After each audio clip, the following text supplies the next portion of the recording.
आज या जिल्ह्याचे पालकमंत्री माननीय संजयजी राठोड यांचा वाढदिवस होता आणि हा वाढदिवस सामाजिक एक प्रबोधन कसं करता येईल याच्यामधून आणि अशा पद्धतीचं व्यक्तिमत्व समाजात वारंवार निर्माण झालं पाहिजे. एक काम करणारा एक दूरदृष्टीचा नेता या जिल्ह्याला संजय राठोड यांच्या रूपाने मिळाला आहे. त्यांचा आज वाढदिवस चांगल्या पद्धतीने साजरा करण्यात आला. जिल्हाभर प्रत्येक ठिकाणी हा वाढदिवस आज साजरा करण्यात आला. आज इथे ब्लँकेटचं वाटप करण्यात आलं आमच्या कार्यकर्त्यातर्फे आणि बाकी पुन्हा सातत्याने शालेय विद्यार्थ्यांना वह्या पुस्तकाचं वाटप कसं करता येईल हे पुनश्च या कार्यक्रमामध्ये पुढच्या 2 दिवसापासून सुरू होतं. शहराध्यक्ष पदावर माझी नियुक्ती झाल्याच्या नंतर आज सन्माननीय संजयभाऊ राठोड यवतमाळ जिल्ह्याचे पालकमंत्री यांचा आज जन्मदिवस.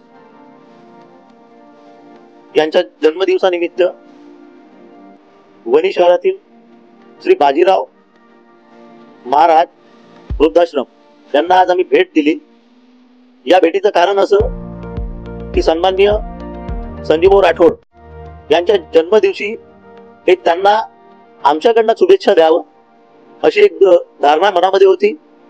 तशातच एक नव्याने विचार आला मनामध्ये की ज्यांचं कोणी नाही त्यांना आपल्याकडनं काहीतरी एक छोटंसं देणखाना असेल पण ते देऊन आपल्या एका मनाला शांती मिळेल अशा प्रकारचा एक उपक्रम आज आपल्याकडून होत असेल.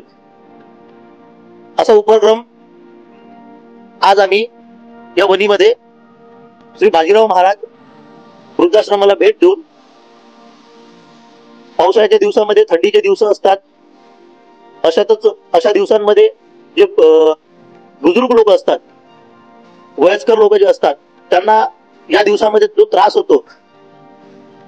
आपल्या यवतमाळ जिल्ह्याचे लाडके पालकमंत्री आदरणीय संजयभाऊ राठोड साहेब यांच्या जन्मदिनानिमित्त आज आपण वणी विधानसभा क्षेत्राचे माजी आमदार तथा लोकसभा चंद्रपूर आर्णी लोकसभा समन्वयक विश्वासभाऊ नांदेकर यांच्या मार्गदर्शनाखाली आज वणीचे शहराध्यक्ष शिवराज पेचे तथा सर्व शिवसेनेचे पदाधिकारी यांच्यासोबत आम्ही आज इथे वृद्धाश्रमाला भेट देऊन तेथील वृद्धांची विचारपूस करून आम्ही त्यांना आदरणीय संजयभाऊ राठोड यांच्या वाढदिवसानिमित्ताने ब्लँकेट वाटप करण्यात आले. तसेच संजयभाऊ राठोड यांना वाढदिवसानिमित्त समस्त वणीकर शिवसेनेतर्फे शुभेच्छा